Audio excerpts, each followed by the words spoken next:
Sallallahu ala Muhammad. Peringatan sekali lagi untuk tidak bersalam, untuk tidak bersalam dengan Ibu Wakil Presiden. Sallallahu ala Muhammad. Sallallahu alaihi wasallam. Sallallahu ala Muhammad. Guru sedang turun daripada kenderaan. Sallallahu alaihi wasallam.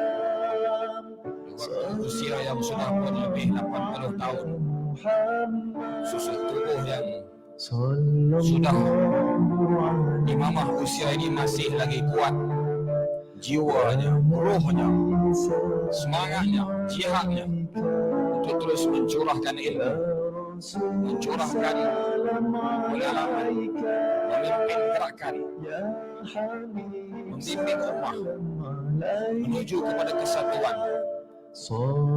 Tidak ada yang lain yang menjadi matlamat, hanyalah untuk melihat Islam kembali subur menyinar di bumi Malaysia dan di seluruh dunia. Sallallahu alaihi wasallam.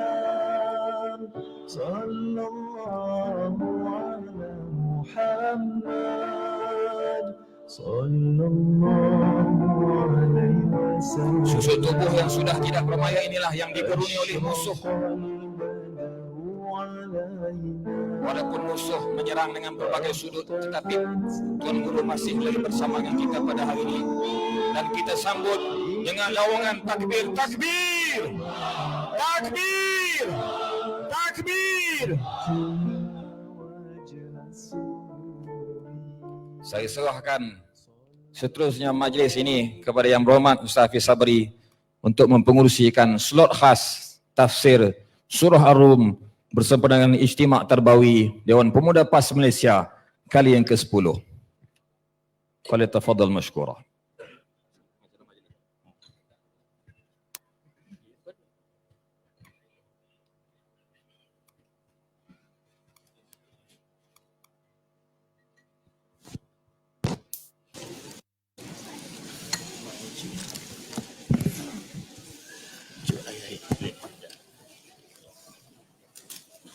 Assalamualaikum warahmatullahi taala wabarakatuh.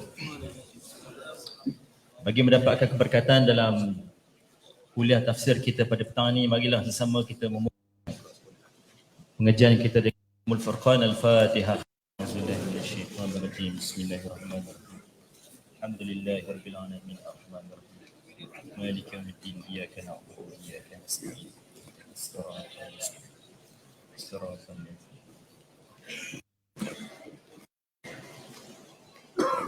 Alhamdulillahirabbil alamin. Wassalatu wassalamu ala asyrafil anbiya'i wal mursalin wa ala rasul amin wa la haula wa la quwwata illa billahil aliyil azim. Amma ba'd.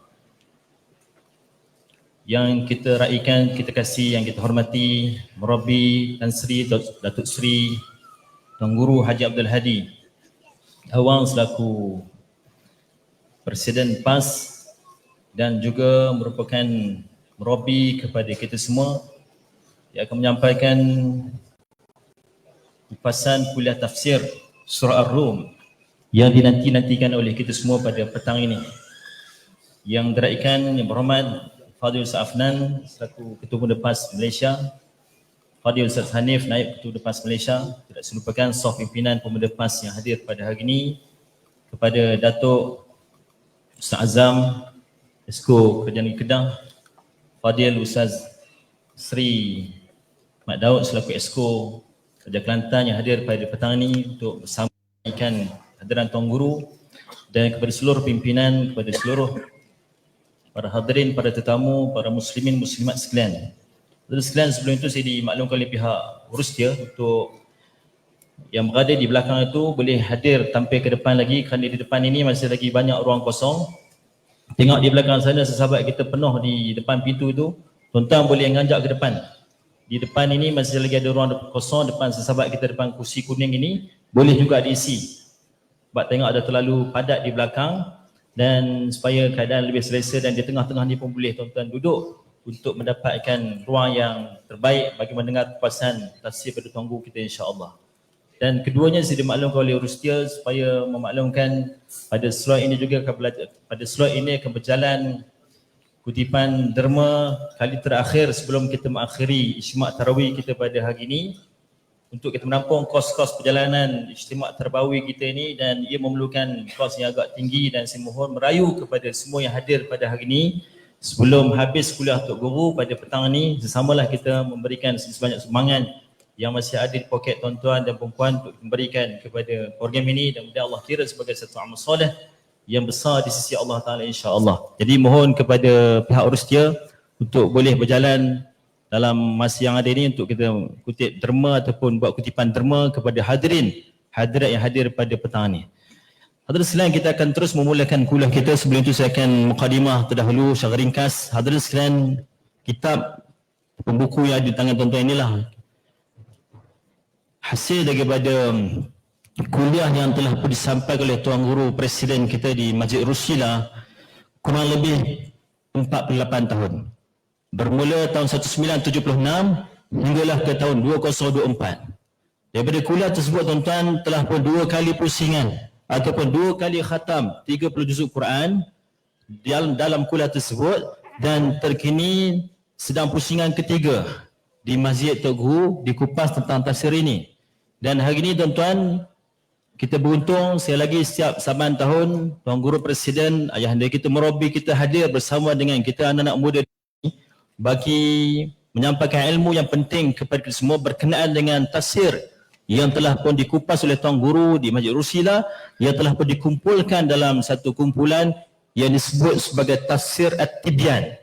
Dan untuk makluman hadirin sekalian, tafsir ini juga telah dihantar kepada pihak JAKIM untuk semakan. Dan doakanlah insya-Allah, mudah-mudahan doakan sebanyak mungkin dalam makluman yang diberikan kepada kami, insya-Allah mudah-mudahan tahun hadapan kita dapat komplit 30 juzuk tafsir Quran ini dengan sempurna yang akan diluluskan oleh JAKIM, dan kemudian insya-Allah kita akan hantar kepada KTN dan kita akan gunakan sebagai rujukan utama kita di negara ini insya-Allah. Maka hadirin sekalian, mudah-mudahan kita semua memahami sebanyak latar belakang tafsir ini, dan pada hari ini kita akan mendengar dengan lebih lanjut kupasan tafsir surah Ar-Rum ini yang membicarakan tentang apa yang berlaku di zaman Nabi dan di zaman kini, dan pandangan-pandangan Al-Quran dan kupasan Tuan Guru berkenaan politik hari ini juga masa depan insya-Allah. Maka tanpa membuang masa, marilah sesama kita berikan tumpuan kepada Ahli Murabi Tuan Guru untuk menyampaikan kupasan tafsir surah Ar-Rum. Dengan segala hormatnya saya mempersilakan. Takbir. Assalamualaikum warahmatullahi wabarakatuh. Alhamdulillahi rabbil alamin. Wal 'aqibatu lil muttaqin. Wala 'udwana illa 'alal zalimin. Wassalatu wassalamu ala Rasulillah wa ala alihi wa sahbihi wa man tabi'ahu ونصره ووالاه.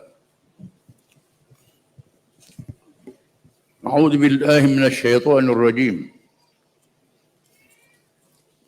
ألف لام ميم. غلبت الروم في أدنى الأرض وهم من بعد غلبهم سيغلبون في بضع سنين. لله الأمر من قبل ومن بعد ويومئذ يفرح المؤمنون بنصر الله ينصر من يشاء وهو العزيز الرحيم. وعد الله لا يخلف الله وعده ولكن أكثر الناس لا يعلمون. ألف لام ميم. Rom telah dikalahkan di negeri yang dekat sekali.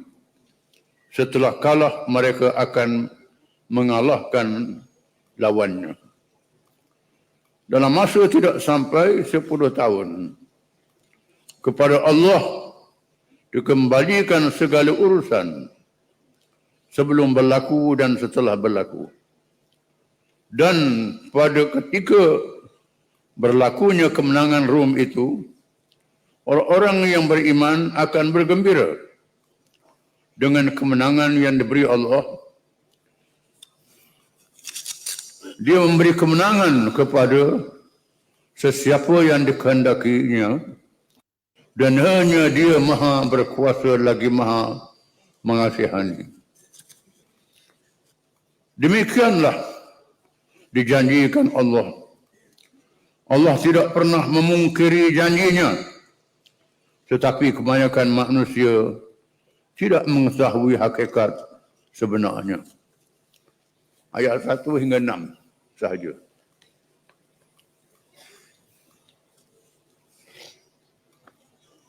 Yang berhormat pengurusi majlis, yang berhormat Ketua Dewan Pemuda, Naib-Naib, Timbalan Naib-Naib, semua pimpinan Dewan Pemuda, pimpinan pusat yang hadir, ahli-ahli parlimen, ahli-ahli Dewan Negeri, hadirin hadirat, muslim muslimat yang dihormati dan dikasihi sekalian. Surah termasuk dalam surah Makkiyah. Surah yang diturunkan di Makkah Al-Mukarramah ketika Nabi SAW menghadapi ujian yang getir, tekanan dari musuh-musuh Islam. Kebiasaan surah Makkiyah ini memberi penekanan dalam aspek akhirat untuk menguatkan iman orang-orang yang beriman, menginsafkan diri mereka sendiri, membina diri untuk berjuang bagi menegakkan Islam yang disampaikan kepada seluruh manusia.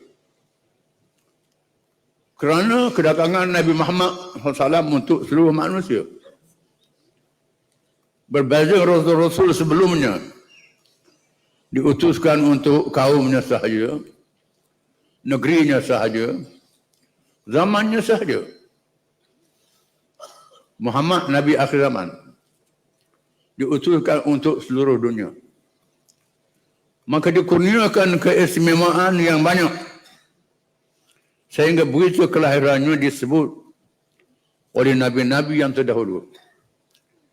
Disebut dalam kitab suci berbagai-bagai agama oleh prama-prama dan ahli nujum yang boleh mencuri rahsia langit sebelum mereka dihalang untuk mendapat rahsia langit selepas kelahiran Nabi Muhammad SAW. Akidah yang berkait dengan kekuasaan Allah Subhanahu wa taala dan hari akhirat, bahawa kehidupan di atas dunia ini adalah ujian daripada Allah, bukan sahaja bagi diri manusia, bahkan bagi negara dan masyarakat. Firman Allah Taala, Tabarakalladzi biyadihil mulku wa huwa ala kulli syai'in qadir.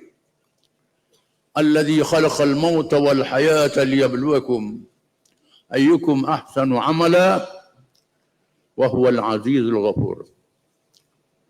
Maha suci Tuhan yang berada di dalam tangan kekuasaannya kerajaan.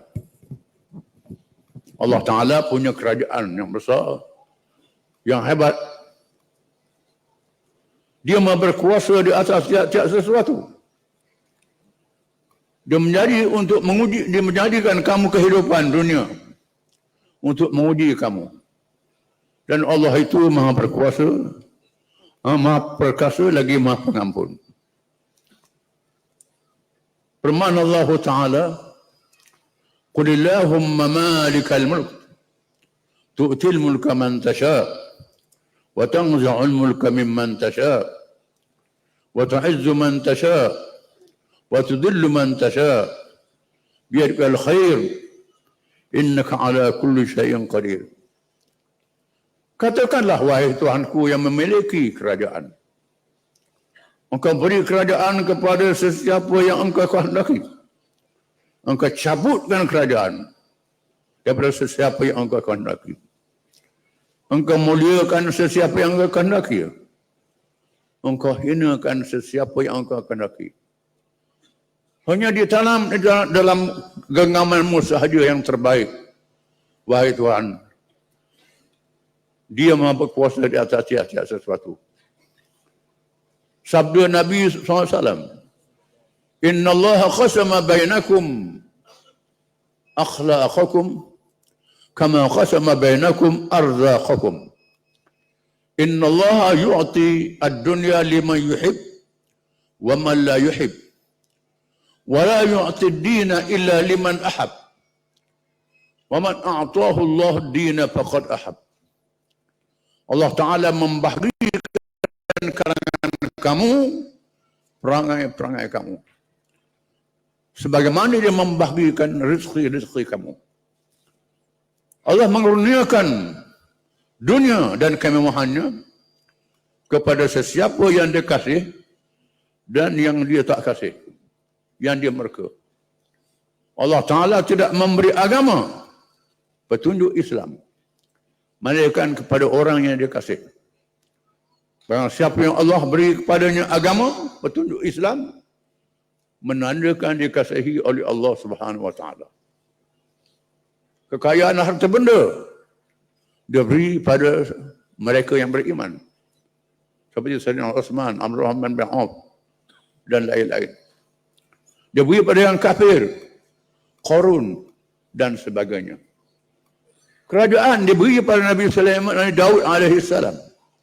Nabi Sulaiman alaihi salam, Dzulqarnain, raja yang beriman yang adil. Dia beri juga kepada Namrud, Firaun, kaum Ad, kaum Samud yang paling zalim dalam sejarah manusia. Menjadikan kerajaan itu pasang surut, rebah bangun, jatuh hilang dan timbul, silih berganti. Tujuannya untuk menguji manusia. Kita diperintah supaya tetap bersama dengan Islam. Sama ada rebah bangun, timbul tenggelam, mesti bersama dengan Islam, tak berganjak dengan Islam, mesti beristiqamah. Sultan Rom memberi perhatian isu antarabangsa. Allah Ta'ala memuji orang Islam kerana mengambil perhatian terhadap isu antarabangsa. Di masa itu berlaku perang antara dua kuasa besar dunia, Parsi dan Rom. Tiba-tiba Rom menang, Parsi dikalahkan. Oleh kerana Rom ahli kitab, penganut Kristian. Parsi penganut agama Majusi, syirik, menyebabkan orang-orang musyrikin Mekah memerli orang Islam. Perli orang Islam. Orang Islam merasa sedih dan duka cita. Walaupun ahli kitab itu kafir. Kafir juga. Tapi kerana dia ahli kitab, kita juga ada kitab Al-Quran. Pengikut Nabi walaupun seleweng. Tapi dipermain-mainkan oleh orang musyrikin Mekah. Lihat Allah Ta'ala menangkan penganut agama Majusi yang musyrik. Macam kami orang Islam sedih. Lalu Allah menurunkan ayat yang dibaca tadi. Rom dikalahkan di tempat yang dekat dengan sempadan negeri mereka oleh Parsi. Tidak selama-lamanya Rom akan menang pada akhirnya. Lalu orang Islam menyatakan kemenangan Parsi tidak lama. Akan tiba masanya orang Islam, orang Rom akan menang. Orang Parsi kata, orang musyrikin kata tidak. Hingga sampai peringkat mereka bertaruh, berjudi. Masa itu belum lagi diharamkan judi. Judi tak diharamkan. Macam sekarang bertaruh main bola. Pasukan mana menang, mana menang. Itu sudah ada zaman dulu. Mereka bertaruh. Sayyidina Abu Bakar juga bertaruh. Mengatakan bahawa Parsi akan kalah, Rom akan menang. Bertaruh, Tuhan kata tak sampai 10 tahun. Abu Bakar meletakkan tempoh yang pendek sangat. Bersampai tempoh tu tak berlaku. Rom menang. Sedihlah dia. Sedih. Bid'ah sinin, antara 2 tahun hingga 9 tahun. Tempoh yang Allah Ta'ala beri akan berlaku. Sepatutnya mereka berkata insya-Allah. Insya-Allah akan tiba masanya. Jangan gopoh sangat. Tetapi kerana gelojoh, gopoh, percaya sangat pada janji Allah, memang percayalah bahawa Rom akan menang bila-bila masa saja. Mereka sedih. Akhirnya tibalah masanya Parsi dikalahkan. Apa yang penting ialah strategi politik antarabangsa.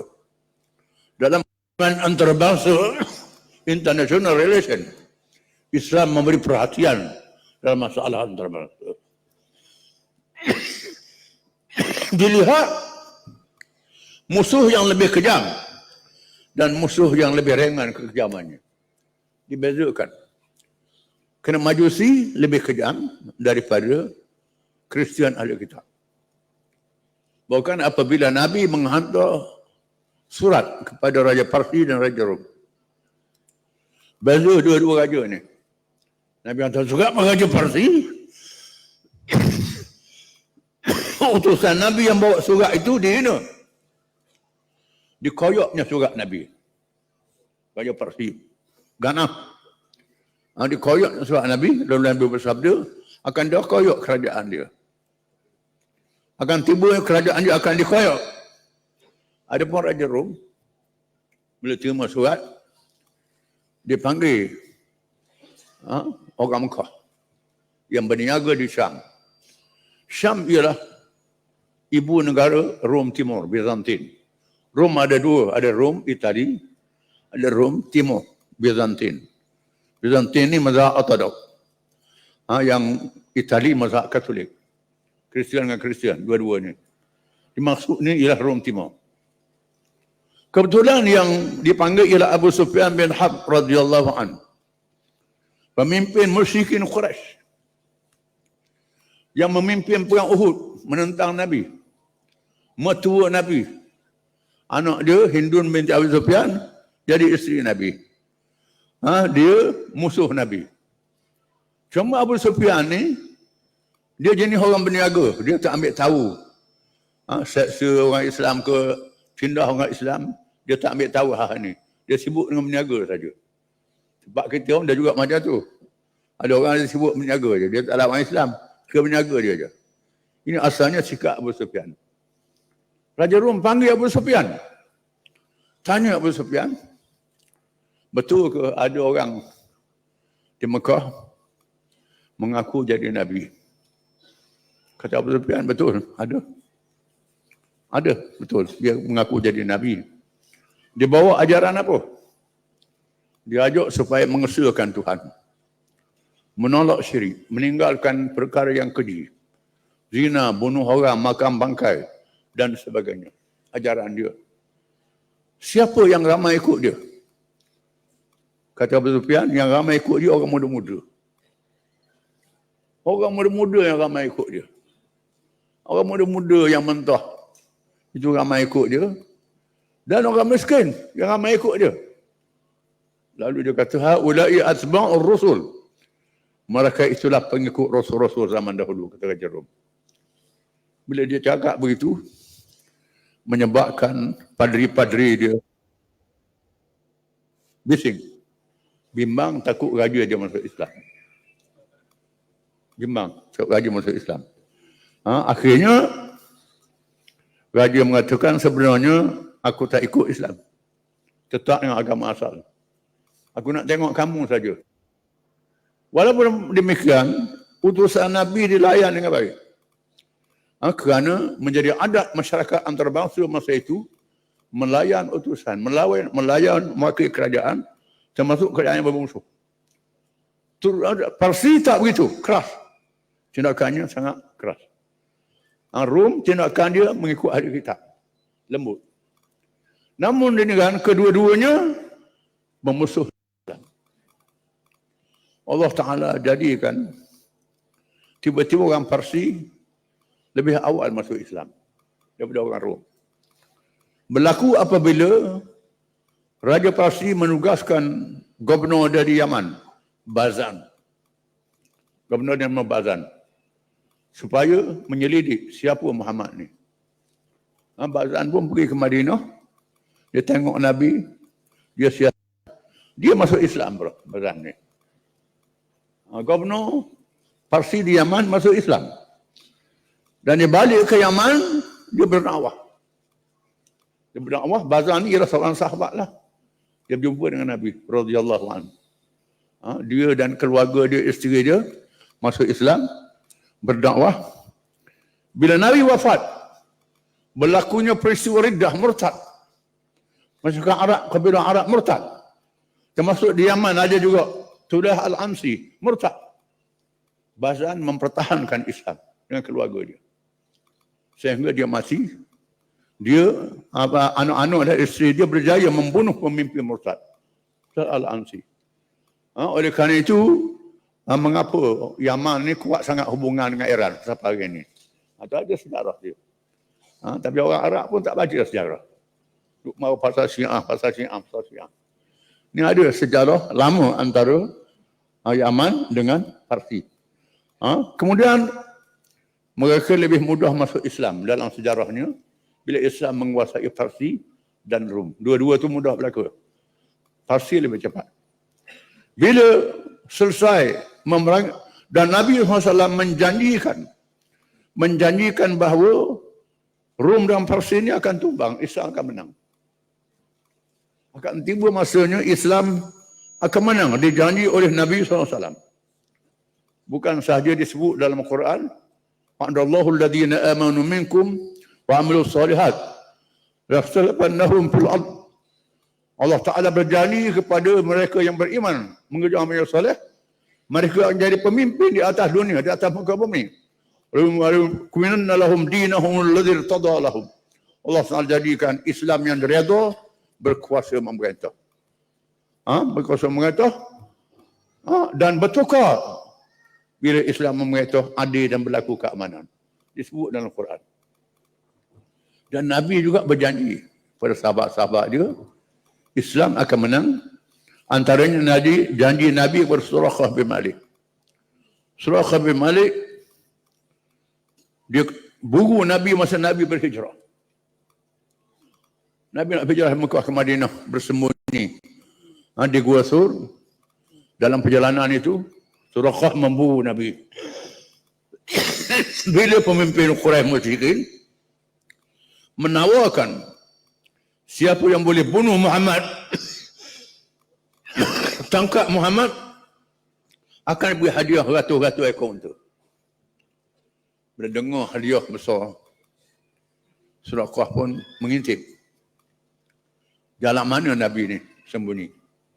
Akhirnya dia dapat maklumat daripada seorang Badui,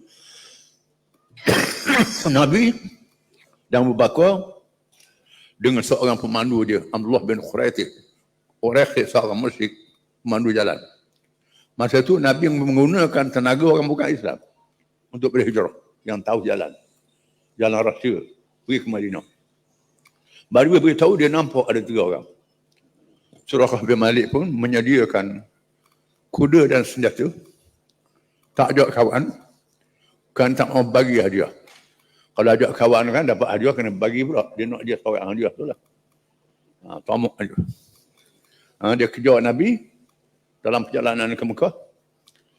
Akhirnya berjumpa. Bila siapa dekat dengan Nabi, berlaku mukjizat. Di mana kuda dia dipegang oleh bumi. Jatuh dia daripada kuda. Kemudian dia naik balik kuda, kejar balik, jatuh balik. Kejar sampai yang ketiga, Nabi kata, janji jangan kejar lagi. Dia tak mau kejar dah. Dia mengaku kalah. Lalu Nabi janjikan kepada dia, wahai Suraqah bin Malik, aku akan hadiahkan kepadamu gelang kebesaran kerajaan Parsi. Belum sampai ke Madinah, belum ada negara lagi, Nabi sudah yakin Islam akan menang. Parsi dan Rum akan jatuh. Nabi janji nak beri pada Suraqah gelang kebesaran kerajaan Parsi. Gelang macam pingak lah bintang dia. Gelang kebesaran Raja Parsi. Aku ambil hadiah pada kamu. Surah Khapan lari balik. Sembunyikan rahsia. Berlaku Parsi jatuh zaman Sayyidina Umar bin Khattab radhiyallahu an. Sa'ad bin Abi Waqqas, penglima tentera Islam yang menjatuhkan Parsi, ambil gelang tu hantar ke Madinah. Sayyidina Umar panggil Suraqah bin Malik dan surah pada Suraqah bin Malik. Ini satu janji yang benar. Yang kedua ialah Adi bin Hatim At-Ta'i. Adi bin Hatim At-Ta'i ini ialah seorang padri daripada kabilah At-Ta'i, Bani Tai', di mana ayah dia Hatim At-Ta'i, seorang yang terkenal, pemurah, suka tolong orang, suka bantu, muliakan tetamu. Tersebut dalam kisah buku-buku Arab. Dia terjemah dalam bahasa Melayu. Dia dibaca di sekolah-sekolah zaman British dulu. Jadi orang putih dia ambil juga buku Arab ni. Cerita bagaimana seorang Arab yang pemurah didatangi oleh tetamu, lalu dia sembelih kuda dia. Sembelih kuda untuk nyamukan tetamu dia. Lalu sudah makan, dia tanya, tujuan apa datang? Kata tetamu nak beli kuda. Kata kuda kamu elok sangat. Dia kata sembelih dah. Sembelih dah. Ini pemurah dia sampai begitu sekali. Sembelih untuk kuda yang dia sayang. Jadi bila Nabi tawan keluarga dia dalam perang Bani Tai', Sayyidina Ali jadi pemimpinnya, ditawan keluarga dia, dia bawa ke Madinah. Bila anak Adi bin Hatim At-Ta'i mengetahui dia ni anak Hatim At-Ta'i. Lalu Nabi kata, ayahmu seorang yang mulia di zaman jahiliyah. Berperangan dengan perangai Islam. Pada mudah mati dah. Lalu Nabi menghormati kemuliaan perangai ini, bebaskan. Bebaskan dia. Dan dia cari abang dia Adi bin Hatim, seorang padri. Dia penganut Kristian. Padri yang melarikan diri ke Rom. Lalu adik dia memaki hamun dia. Kan melarikan diri tinggal sehingga dia ditawan. Lalu dia pujuk abang dia supaya datang menghadap Nabi. Datang menghadap Rasulullah. Dia seorang yang baik. Dia muliakan ayah kita. Adi bin Hatim pun datang ke Madinah. Dia datang ke Madinah. Nabi tengok dia pakai kalung salib.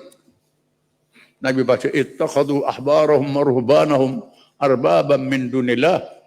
Mereka nanti padri-padri mereka Tuhan-Tuhan yang lain daripada Allah. Kata Adi, kami tak sembah padri, sembah Allah macam kamu juga. Nabi kata, tetapi kamu pakai hukum padri. Padri yang meminda hukum Allah. Yang halal diharamkan, yang haram dihalalkan. Ini makna melantik Tuhan yang lain daripada Allah. Lalu Nabi jemput, Adi pergi ke rumah dia.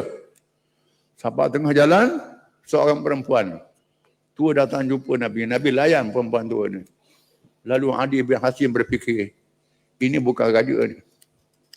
Ini seorang Rasul. Ini bukan raja. Saya fikir, Rasul macam ni layan orang ni. Dan sampai di rumah Nabi, Nabi campur bantal. Suruh dia duduk atas bantal. Orang Arab duduk atas bantal. Melayu tak duduk atas bantal, jadi bisul. Campur bantal, duduk atas bantal. Nabi pun kata, wahai Adi, antara soalannya, aku tahu mengapa kamu tak masuk Islam. Kamu takut Islam ni lemah. Islam ni miskin. Islam ni tak ada harta. Wahai Adi, kamu kenal tak Hirah? Kenal. Tapi tak pernah pergi Hirah ni. Hirah ialah pusat kerajaan Parsi. Saya kenal Hirah ni, orang cerita. Ada bandar besar. Pusat kerajaan Parsi, Empire Parsi. Saya percaya, dia tak pernah tengok. Orang Adi akan tiba masanya Hirah akan ditawan oleh Islam. Bila Islam memerintah, harta akan melimpah ruah. Banyak harta sehingga akan tiba masanya tak cukup orang nak terima bantuan. Kerana harta negara berlebihan. Akan tiba masanya. Wahai Adi, percayalah akan tiba masanya. Islam memerintah akan berlaku keamanan. Sehingga perempuan-perempuan Hirah akan datang ke Mekah tanpa orang lelaki menemaninya kerana keamanan berlaku. Akan tiba masanya. Akhirnya Adi masuk Islam. Dia masuk Islam dan istiqamah dengan Islam. Bila Nabi wafat berlaku murtad, dia tetap dengan Islam juga. Dan dia pujuk kabilah-kabilah lain supaya mempertahankan akidah. Adi mengatakan, apa yang Nabi sebut itu berlaku. Hirah ditawan oleh Islam. Zaman Sayyidina Umar dia sempat melihat. Cuma harta yang menimpa ruah tu aku tak sempat tengok. Aku percaya akan tiba masanya harta itu akan datang. Macam Nabi janji akan berlaku. Nabi adalah benar. Ini satu janji. Yang kedua masa perang Ahzab. Bila Nabi buat gotong royong dengan sahabat-sahabat dia. Gotong royong dengan sahabat-sahabat dia. Tiba-tiba dia batu besar. Sahabat tak mampu nak pecahkan batu itu. Lalu Nabi pun pergilah. Nabi ambil besi untuk pukul batu. Nabi pukul batu tu tikam, keluar api. Keluar api. Nabi kata, aku nampak istana-istana Parsi dan Rom. Kemudian Nabi pukul saya lagi, aku nampak mahligai-mahligai Parsi dan Rom. Menandakan Islam akan menang. Parsi dan Rom akan dikalahkan oleh Islam. Akan tiba masanya. Akan tiba masanya. Ini janji yang menarik daripada Allah Subhanahu Wa Taala. Memang pada akhirnya Islam telah berjaya menguasai Parsi dan Rom. Bermula dalam zaman Abu Bakar. Walaupun Parsi dan Rom mengumpulkan bala tentera yang besar untuk menjatuhkan kerajaan Islam. Berlakunya perang Mu'tah. Perang Mu'tah yang menggugurkan 3 orang syuhada. Iaitu Zaid bin Harithah, Ja'far bin Abi Talib, Abdullah bin Rawahah. Yang terkenal kisahnya. Di mana 2,000 tentera Islam menghadapi puluhan ribu tentera Rom. Habis 3 panglima ni gugur syahid. Berlaku di Mu'tah, di Jordan. Akhirnya Khalid bin Al-Walid radhiyallahu an mengambil alih memimpin tentera, dan Khalid mengatur strategi yang menarik yang tak dipahami oleh orang Arab masa itu. Strategi yang Khalid atur ialah dengan cara membuat pasukan-pasukan yang banyak menyerang bertali arus, bergilir-gilir. Pasukan yang pertama menyerang, undur, yang kedua menyerang, undur. Yang undur ni pula berlari dengan kuda di belakang, naik debu, menjulang ke langit. Musuh tak nampak. Lalu Rom mengatakan ini bantuan datang bahaya ni. Orang ni berani. Akhirnya Rom berundur.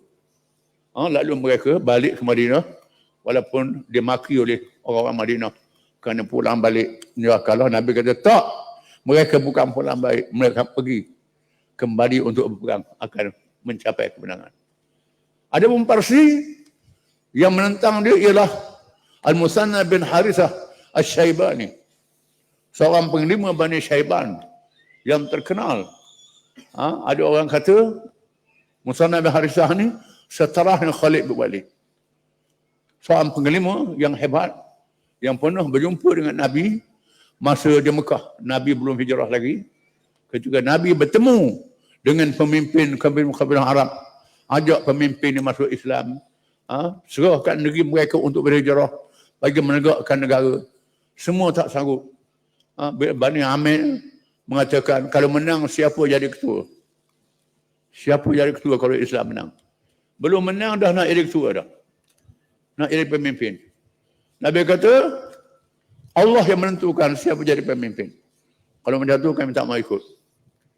Bani Syaiban, dia tanya Nabi, apa dia Islam? Kalau Nabi menerangkan Islam itu adil. Islam itu baik. Nabi baca ayat, Inna Allah ya'muru bil 'adli wal ihsan. Baca ayat tu. Lalu Musanna, dia ketua kabilah, dia mengatakan, ini ucapan dari langit, bukan ucapan manusia. Islam adalah baik, saya mengaku, tapi kami tak mampu nak hadapi Parsi kuasa besar dunia. Tak mampu. Nabi kata, percayalah akan tiba masa menang. Tapi kami tak mampu nak hadapi Parsi. Nabi kata, tak apa, kamu orang yang baik. Bila kamu dengar kami menang, kamu datang jumpa kami. Dan Musanna dan pengikut dia masuk Islam dan menentang Parsi. Zaman murtad, dia turun dengan Islam melawan Parsi. Zaman Abu Bakar terus lantik dia jadi penglima dengan Khalid bin Walid melawan Parsi. Akhirnya zaman Abu Bakar, setelah Parsi dan Rom, dua-dua kuasa besar ini menolong mereka yang murtad untuk jatuhkan Islam.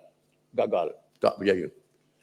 Malah orang munafik tak berjaya juga nak jatuhkan Islam. Tak berjaya. Setelah tamat peristiwa murtad, Abu Bakar melakukan operasi menyerang Parsi dan menyerang Rom. Dua-dua wilayah ini. Jadi kejatuhan Parsi dan Rom berlaku zaman Khulafa ar-Rasyidin, bukan zaman Nabi.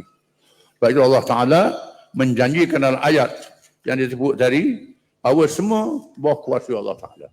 Akan tiba masanya. Apa yang menarik, kedua kuasa-kuasa besar ini jatuh dan tumbang di zaman Khulafa ar-Rasyidin bukan kerana kekuatan bala tentera.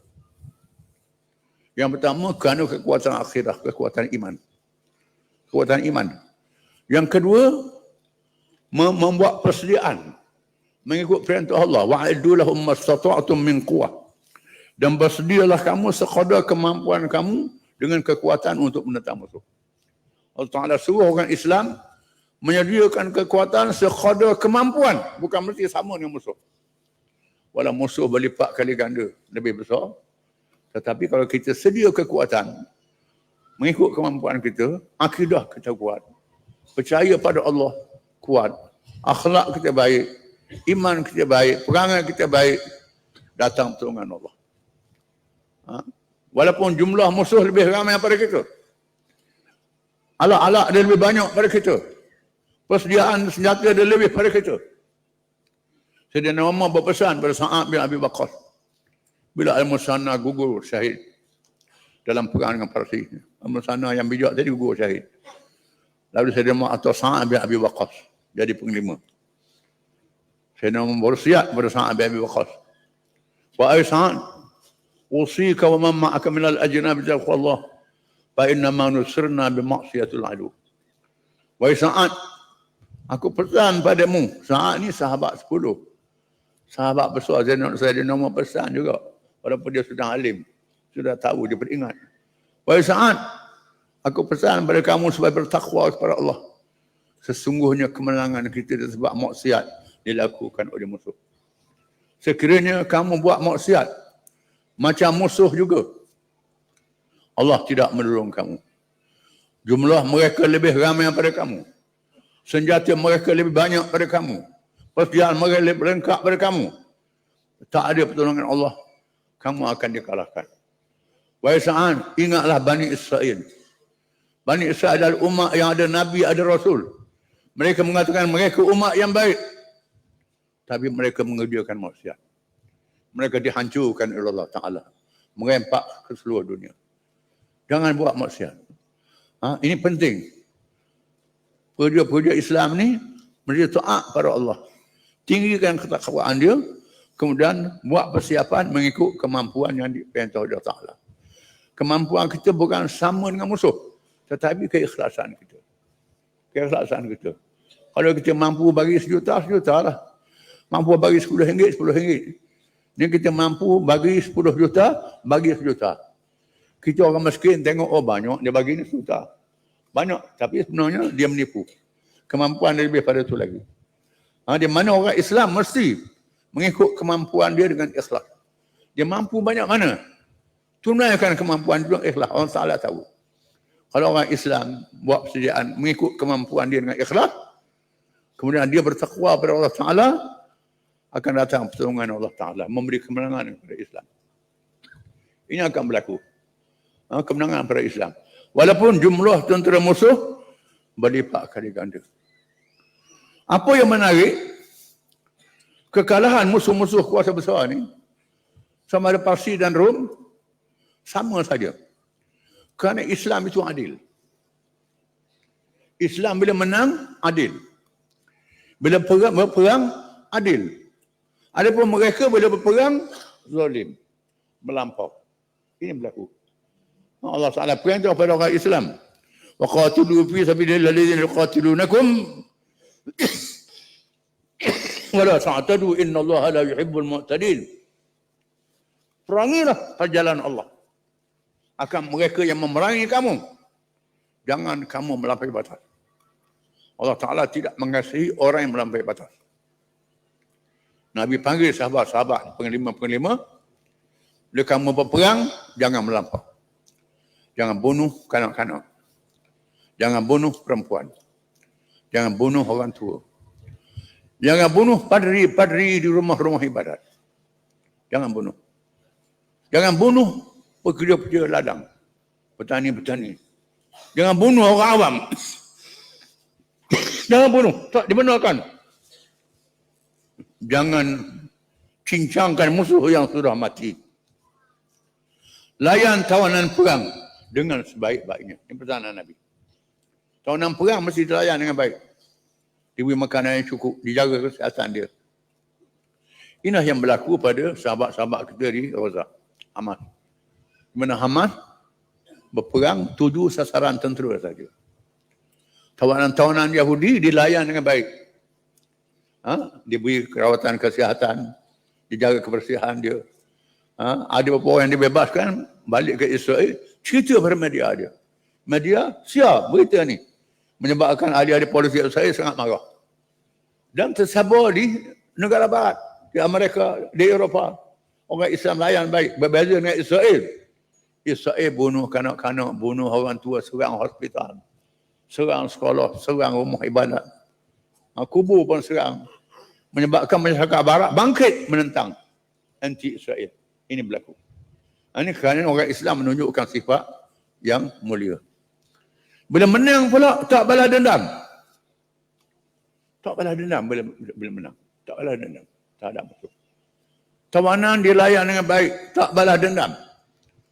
Kemudian bila memerintah pula membenarkan musuh datang ke negeri Islam. Yang nak berniaga dibenarkan. Sebab itu dalam hubungan antarabangsa mengikut hukum Islam, mendahulukan perdamaian. Dahulu ini hubungan antarabangsa Islam. Dia ada undang-undang antarabangsa barat atau Islam.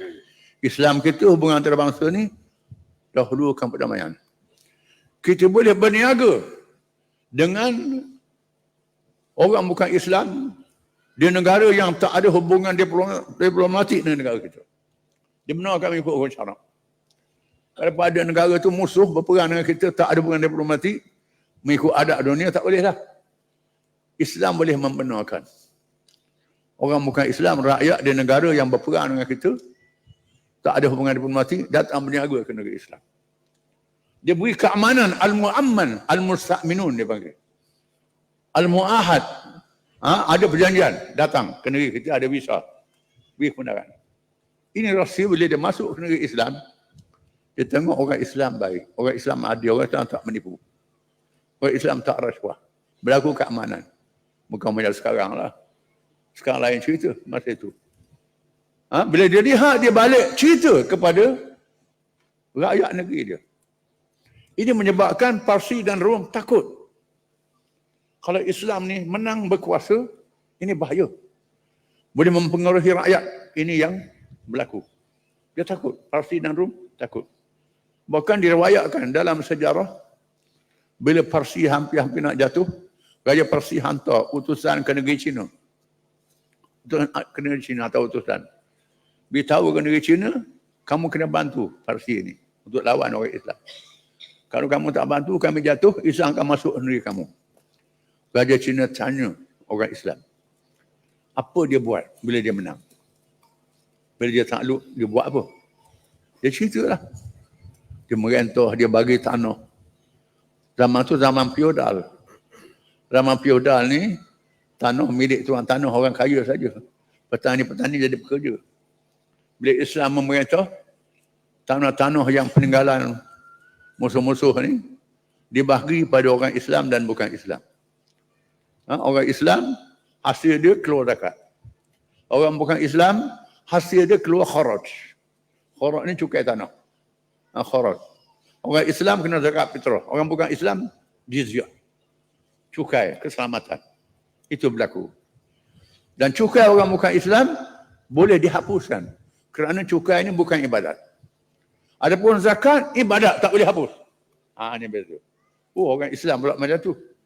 Kerana zakat ni ibadat. Ini menyebabkan orang bukan Islam menarik pada Islam ni.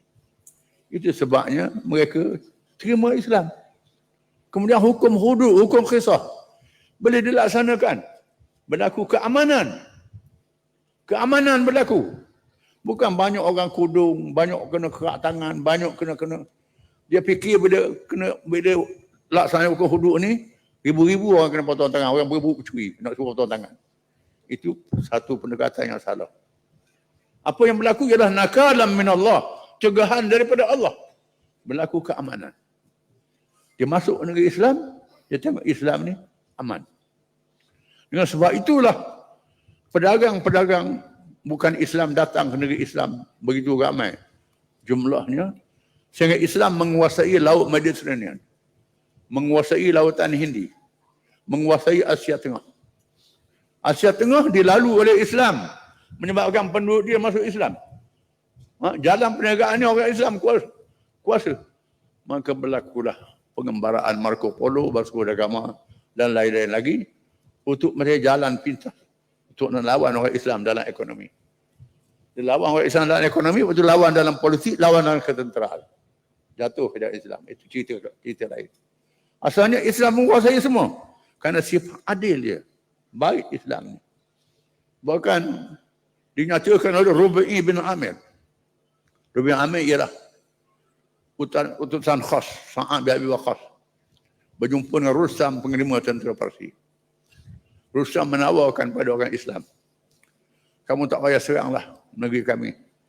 Kami tahu kamu ni miskin, padang pasir, tak ada hasil, tak ada pendapatan.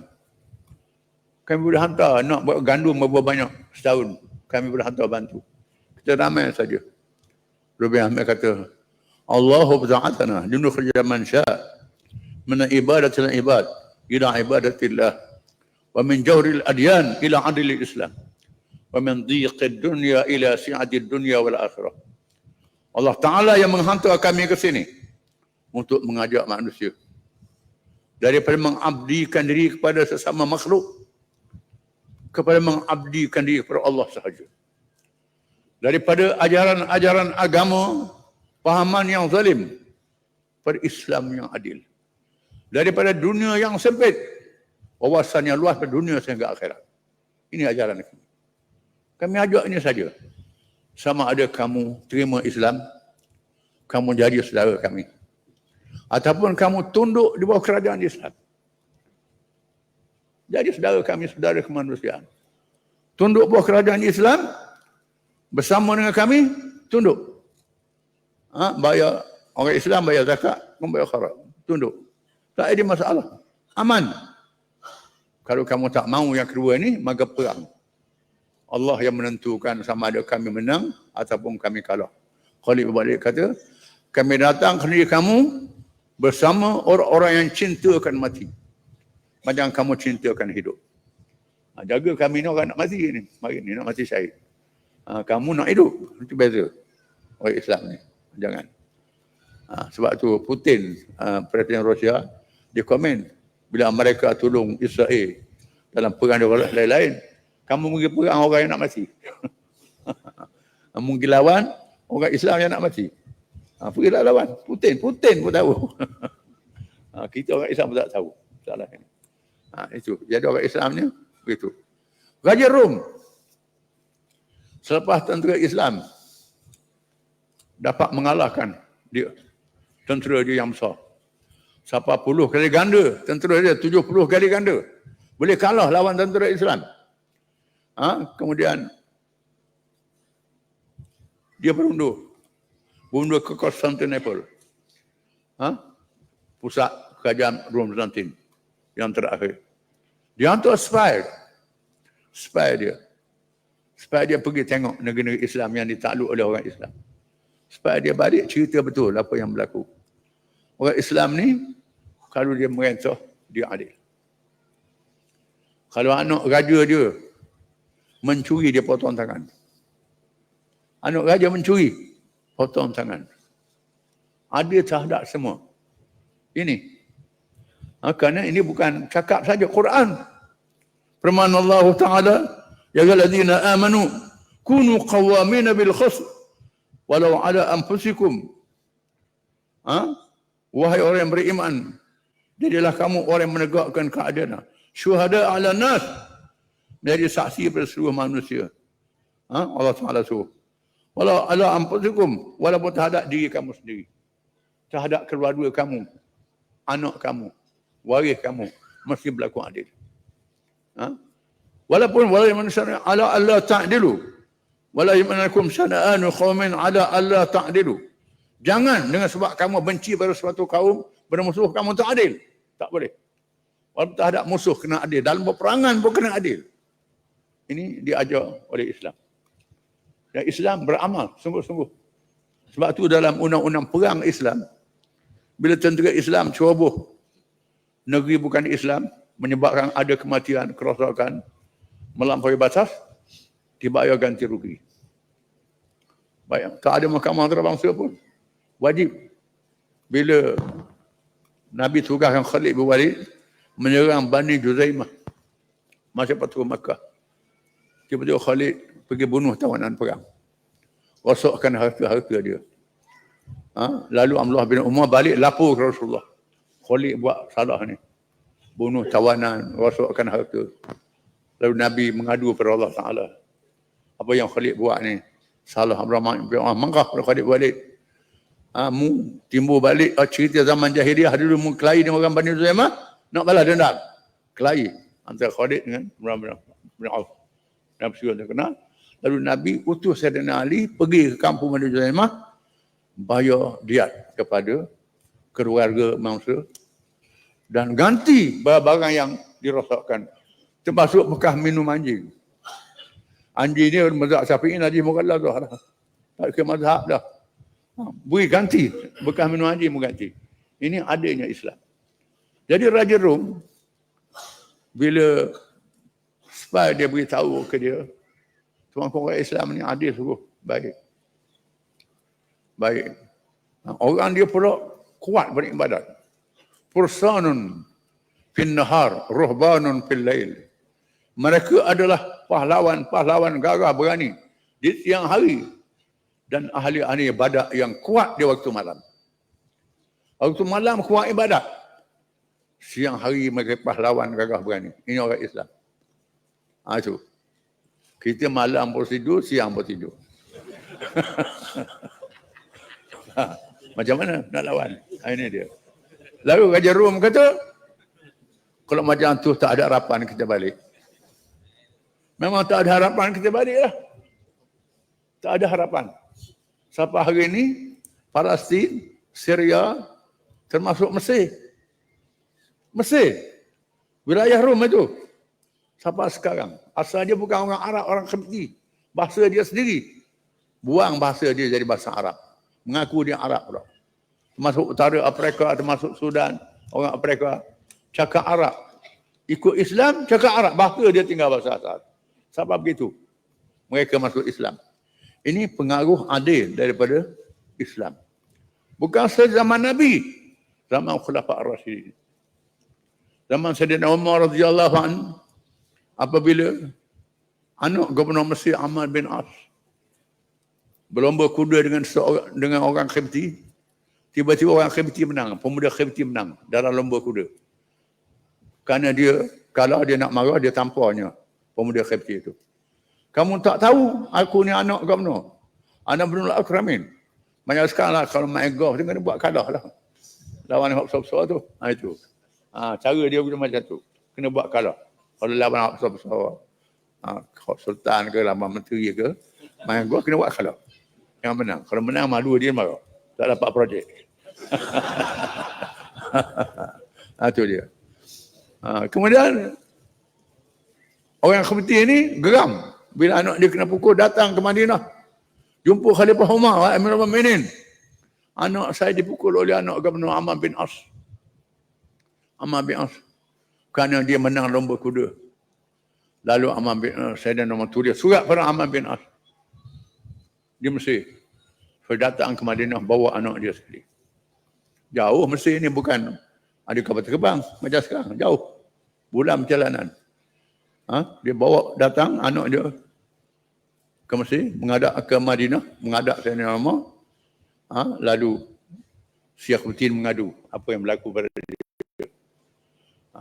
Lalu Sayyidina Umar kata kepada orang seperti ini, pemuda seperti ini, idrib ibn al-akramin, pukul anak orang bangsawan ini, kata Sayyidina Umar. Hukum Islamnya kena qisas, pukul anak orang bangsawan ini. Sejak bila ya Amar kamu jadikan manusia seorang hamba abdi? Sejak bila? Ditengking oleh Sayyidina Umar. Amr bin As, bukan calon-calon sahabat, ditegur oleh Sayyidina Umar. Ini keadilan Islam. Menyebabkan orang bukan Islam masuk Islam. Tinggal segelintir saja orang bukan Islam di Mesir. Orang ke Mesir. Gereja Kristian tinggal sikit saja. Menandakan mereka tak dipaksa masuk Islam. Tapi mereka tengok Islam ni adil. Termasuklah di Iraq, Sayyidina Ali karamallahu wajhah kehilangan perisai. Masa nak perang Siffin dengan Muawiyah, perisai dia jatuh. Tiba-tiba dia tengok perisai dibawa oleh seorang Yahudi. Seorang Yahudi buat perisai. Lalu dia kata, ini perisai saya. Yahudi kata, tak, ini perisai saya. Sayyidina Ali tak guna kuasa sebagai ketua negara, rampas dengan Yahudi. Bawa ke mahkamah. Bercara di hadapan Qadhi, dia hakim. Shuraih Al-Kandi. Seorang hakim tabi'in. Dia bukan sahabat, dia tabi'in. Dia jadi hakim. Cara dengan Sayyidina Ali. Shuraih suruh duduk sama. Sayyidina Ali yang dituduh duduk depan dia. Yahudi duduk depan dia. Lalu Shuraih berkata, dia tanya, siapa punya perisai ni? Yahudi kata, saya punya. Sayyidina Ali kata, saya punya. Lalu Shuraih kata, Al-Bayyinah ya Amirul Mukminin. Mana dia saksi Amirul Mukminin? Mana saksi? Shuraih kata, saksi saya, anak saya. Hasan dengan Husin. Anak tu dia jadi saksi. Kalau anak lah masuk belah ayah dia lah, bias lah. Tak boleh. Tak boleh, Shuraih kata. Shuraih kata, Zainal dia kata, tidakkah anak aku ni Nabi kata sayyidu syababi ahlil jannah, pemimpin para syuhada, dalam pemimpin pemuda dalam syurga. Tuhan jamin pemimpin pemuda dalam syurga. Sudah kata itu akhirat, mukmin atas dunia. Atas dunia. Lalu akhirnya suruh pada Yahudi. Luar mahkamah, Yahudi datang suruh pada Sayyidina Ali. Ini sebenarnya kepunyaan Amirul Mukminin. Saya buat ni, saya nak tengok bagaimana keadilan Islam. Dan Yahudi ni mengucap dua kalimah syahadah, masuk Islam. Ini sejarah Islam. Banyak kalau kita nak baca sejarah ni, menyebabkan orang bukan Islam masuk Islam. Ini kerana konsep keadilan. Keamanan wujud bila Islam memerintah. Perpaduan umat. Islam menyatukan ummah ijabah dan ummah dakwah. Ummah ijabah ialah umat yang sudah masuk Islam. Disatukan orang masuk Islam dan diajak sama orang bukan Islam yang tidak ekstrim. Di sana ada orang bukan Islam yang bencikan kezaliman, bencikan kejahatan. Dia tak masuk Islam. Dia tengok Islam ni baik, dia ikut Islam. Dia sanggup duduk di bawah penguasaan Islam. Ini berlaku dalam sejarah Islam. Jadi Islam menyatukan orang Islam dan orang bukan Islam. Dengan sebab itu dalam Sahifah Madinah, Nabi buat perjanjian dengan Muhajirin, dengan Ansar yang telah Islam, kabilah yang masuk Islam, dan dengan kabilah-kabilah Yahudi dan Kristian. Orang Yahudi dan Kristian, termasuk orang musyrikin yang tak masuk Islam. Dia ajak sama bergabung dengan orang Islam. Ini dalam sejarah. Lepas tu ada Yahudi yang tak tahan perasaan dia khianat, itu cerita lain. Tapi banyak yang tak khianat. Duduk berkerana Islam. Mereka dilayan dengan baik, dengan adil. Khusus zaman Sayyidina Umar bin Khattab radhiyallahu anhu menguasai Rom dan Parsi. Zaman Osman dan Ali menguasai Rom dan Parsi. Walaupun orang Islam berperang kerana masalah Sunni dan Syiah, tapi menghadapi musuh yang sama, mereka bersatu. Ini orang Islam. Bersatu. Tegakkan Islam yang adil. Yang berbalah berkelahi ni bincang. Yang berperang, damaikan. Usahakan. Dan mesti usaha tunjukkan Islam pada orang bukan Islam. Khususnya bila zaman Sayyidina Umar, harta melimpah ruah. Banyak bila orang bukan Islam keluar cukai tanah, kharaj, usyur, cukai ekspor dan import. Perniagaan orang bukan Islam. Jizyah, cukai keselamatan. Orang Islam zakat fitrah. Zakat keselamatan. Zakat diri. Zakat pertanian, zakat hayawan, macam-macam zakat orang Islam buat keluar zakat. Melimpah ruah. Sehingga bila Abu Hurairah ditugas oleh Sayyidina Umar pergi ke Iraq, pergi kumpulkan, ambil harta-harta di Iraq ni buat balik ke Madinah. Sayyidina Umar tanya Abu Hurairah ni, kerja rajin. Siapa tu tak balik rumah tu, jumpa dengan Khalifah Umar. Tanya berapa banyak awak buat balik, buat pulang. Awak kumpul.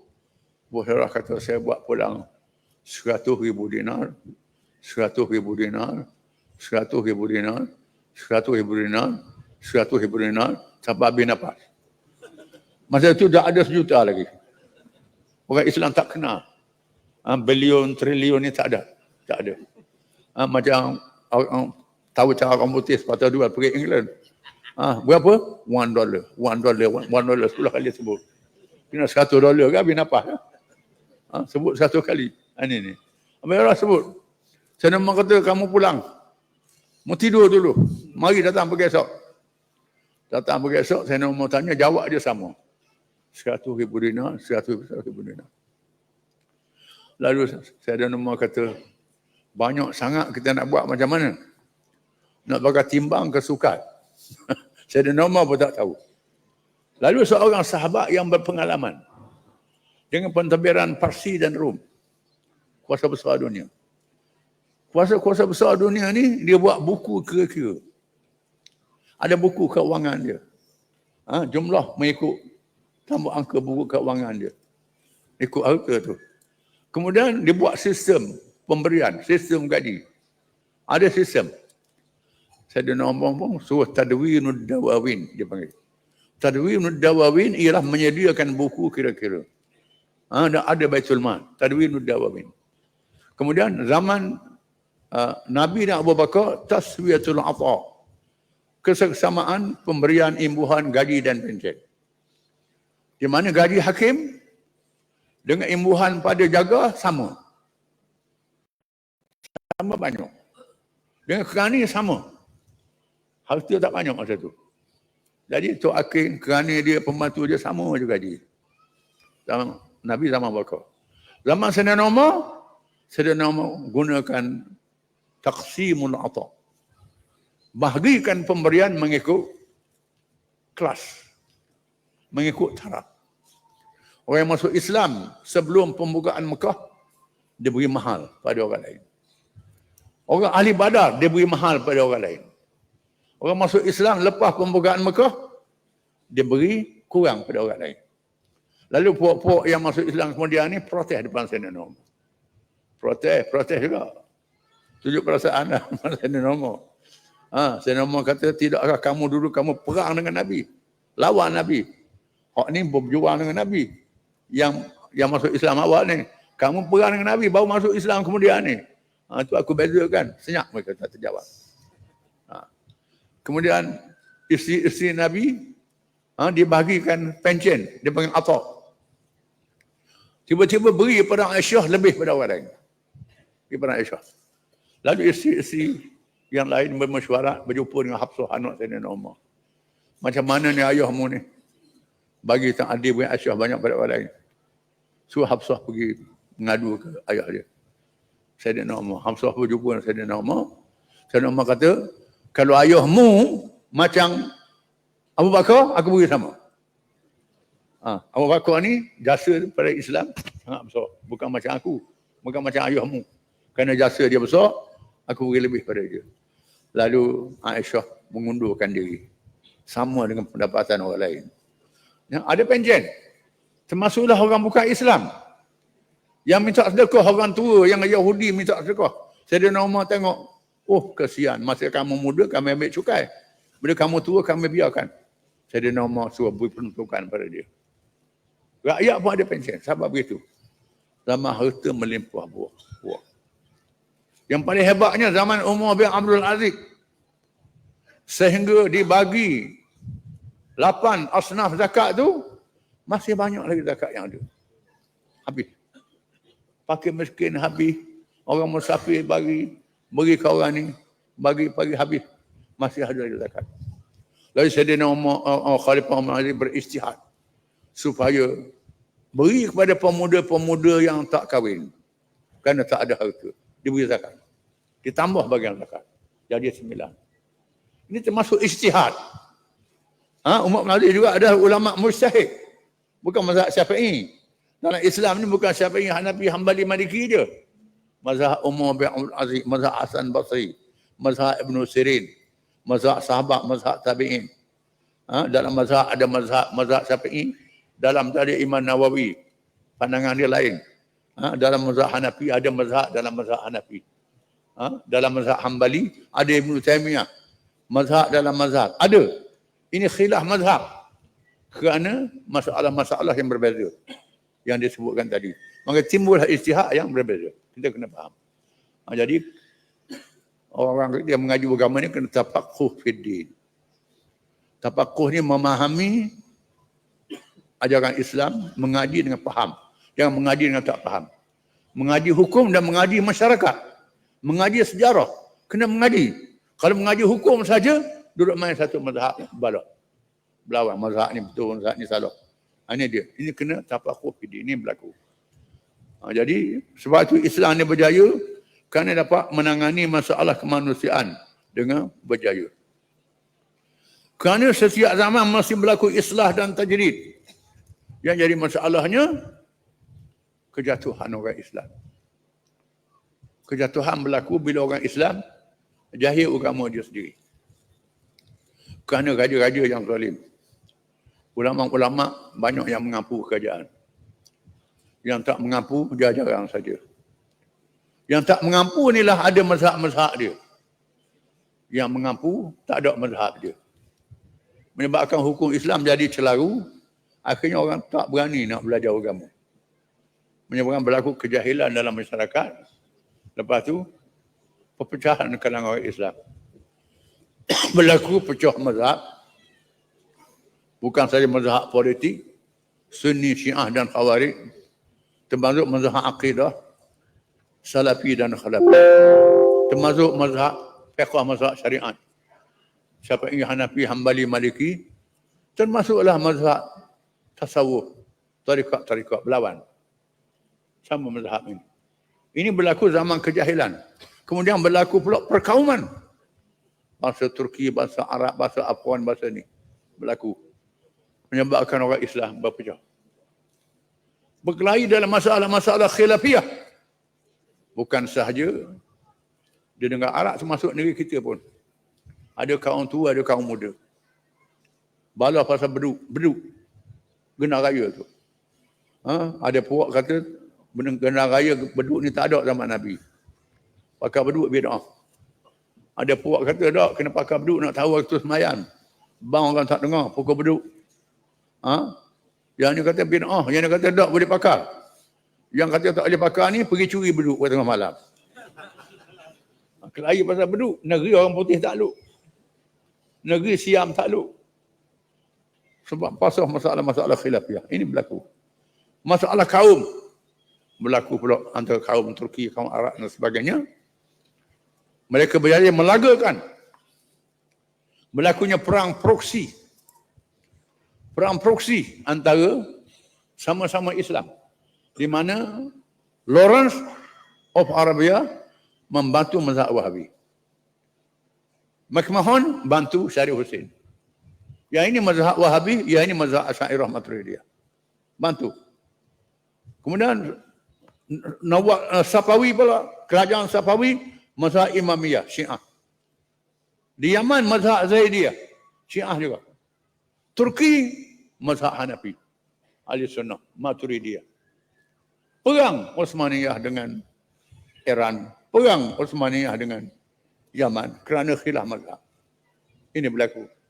Orang Turki semangat Arab. Jatuh kerajaan Islam. Walaupun Sultan Abdul Hamid, Sultan Osmaniyah yang mutaakhir, cuba nak selamatkan keadaan. Dia buat projek Al-Jamiah Al-Islamiyah. Nak menyatukan orang Islam. Dan projek kereta api daripada Turki, lalu ke Mekah, Madinah, lalu ke Iran, lalu ke India. Nak buat jalan kereta api. Jadi kita orang Asia Tenggara ni ke Mekah sampai ke India aja. Naik kereta api di situ sampai ke Mekah. Tengah jalan tu berjumpa dengan orang Islam. Di mana Sultan Abdul Hamid buat projek. Kumpul dengan orang-orang Islam. Tiba-tiba puak-puak Arab yang taksub Arab ni letukkan dia kereta api ni. Kerana semangat kebangsaan. Gagalkan projek Turki. Letup. Siapa yang pergi Madinah akan lihat di Ambariyah tu ada lagi stesen kereta api. Gerobok-gerobok lama masih ada. Dia bina dekat Madinah saja. Tak sapa ke India. Gagal nak menyatukan orang Islam. Akhirnya jatuh kerajaan Osmaniyah. Tumbang kerana khilaf mazhab, khilaf perkauman. Walaupun demikian Allah Ta'ala tak padamkan cahaya Islam. Allah Ta'ala lahirkan ulama-ulama mujaddid. Di antara ulama mujaddid ialah Jamaluddin Al-Afghani dan Muhammad Abduh. Kemudian Afghani ni daripada Afghanistan. Muhammad Abduh daripada Mesir di Azhar. Syekh Azhar. Azhar. Muhammad Abduh ni murid pada Jamaluddin Afghani. Kemudian Afghani berdakwah nak menyatu orang Islam di Afghanistan. Dia dihalau ke Iran. Dia tinggal anak murid di Afghanistan. Dia halau di Iran, tinggal anak murid di Iran. Kemudian dibuang ke India, tinggal anak murid di India. Dibuang ke Mesir. Buang ke Mesir. Tinggal anak murid di Mesir. Ada murid dia Muhammad Abduh. Syekh Abduh murid dia. Kerja sama dua-dua ulama ni. Untuk satukan orang Islam dunia. Di Mesir ni ada Universiti Azhar. Orang Islam seluruh pelosok dunia. Belajar di situ. Daripada sinilah timbulnya cabang-cabang negeri masing-masing. Buat parti Islam. Di Indonesia ada parti Islam. Tanah Melayu ada parti Islam. India ada parti Islam. Gerakan Islam ada seluruh dunia. Walaupun kerajaan Islam jatuh, tetapi parti-parti Islam ada. Berjuang. Termasuklah PAH di Malaysia. Jemaah Islami. Di Turki. Ada parti Islam, kumpulan Islam. Berjuang masing-masing. Kemudian dalam masalah kebangsaan mereka cuba satukan. Bila timbul isu masalah Palestin, orang Yahudi dibawa masuk ke Palestin untuk tubuh negara Israel. Maka Amirul Husaini, mufti Palestin, menganjurkan muktamar Palestin tahun 1931. Panggil ulama-ulama dari Asia Tenggara sehingga Eropah, Afrika dan Arab. Buat muktamar di Maqdis dan malam Isra' dan Mi'raj tahun 31. Buat muktamar. Ulama-ulama semua mazhab hadir di situ. Khususnya mazhab-mazhab besar dalam Islam. Mazhab-mazhab yang ada kitab muktabar. Syafi'i, Hanafi, Hambali, Maliki, Zahiri, Imamiyah, Zaidiyah dan mazhab Ibadhi. Ibadhi ni pengikut dia ramai di Oman dan Utara Afrika. Ini mazhab-mazhab yang ada kitab. Yang ada marajih, ada rodokan dia. Ada perbahasan, ilmu mazhab-mazhab ni. Lalu Azhar menubuhkan Majma' Al-Buhus Al-Islamiyah. Tahun 61 Azhar buat Majma' Al-Buhus Islamiyah. Panggil ulama-ulama ni dan mengeluarkan ensiklopedia fiqh. 8 mazhab. Dia ambil masalah-masalah.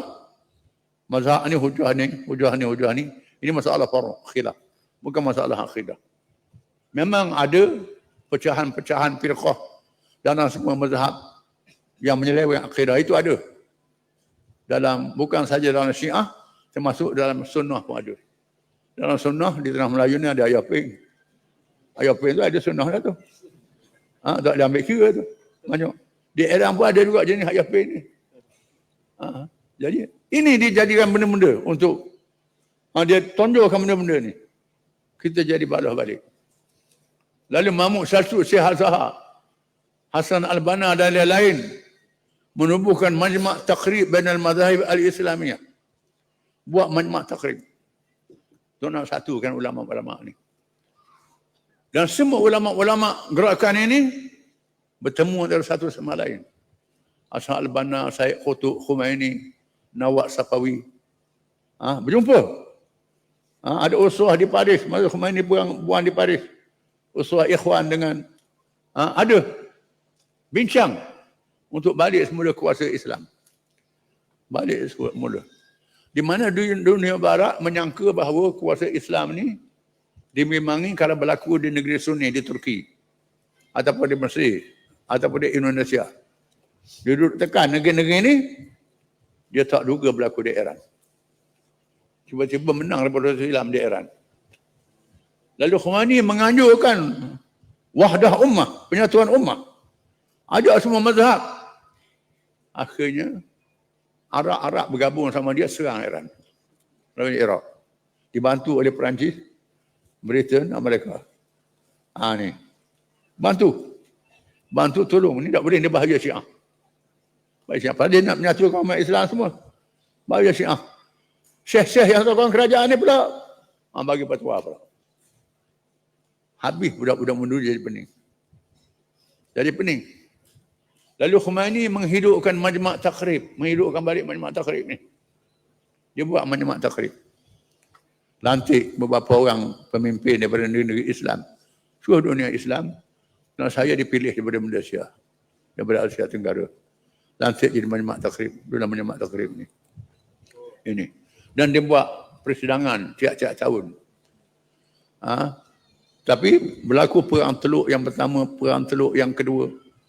Perang saudara di Syria, perang saudara di Yaman, perang saudara di Libya, perang saudara di Sudan.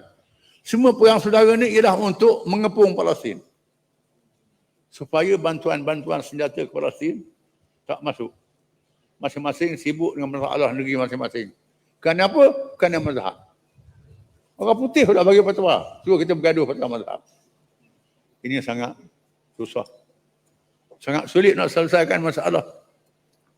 Bila saya dijemput hadir satu muktamar takrib beberapa tahun yang lalu, kawan-kawan Arab bantah saya, jangan pergi. Orang Arab yang semangat tinggi lah, jangan pergi ke majma' takrib ni. Dan rakan-rakan Sunni daripada Iran melalui pemimpin dia Abdul Rahman Bayram, saya sebut nama, orang Kurdis mazhab Syafi'i, mai jumpa saya minta tolong, Ustaz pergi datang ke muktamar ni untuk satukan orang Islam. Dia kata apa, insyaAllah. Arab pula duduk pisah, jangan saya pergi. Nak macam mana? Akhirnya saya sembahyang istikharah. Ini saya tak cerita ni, cerita sini. Takut nak cerita. Satu nak cerita sembahyang istikharah ni. Sembahyang istikharah. Pergi ke tak pergi? Lepas sembahyang istikharah, saya mimpi Rasulullah. Cerita mimpi Rasulullah ni tidak mudah. Saya cerita ke Tuan Azli, cerita ke Dr. Harudin, cerita Ustaz Hasim Jassin. Cerita Quran ni, beberapa orang kawan-kawan majlis syura ulama tahu cerita ni. Kerana cerita mengenai dengan Nabi ni kalau kita bohong, dia tepat dalam neraka. Dia bukan mudah, dia tepat dalam neraka. Mesti kena cerita benar. Ismail Ziyarah. Saya mimpi Rasulullah datang melawat kapung Gusila. Dia mari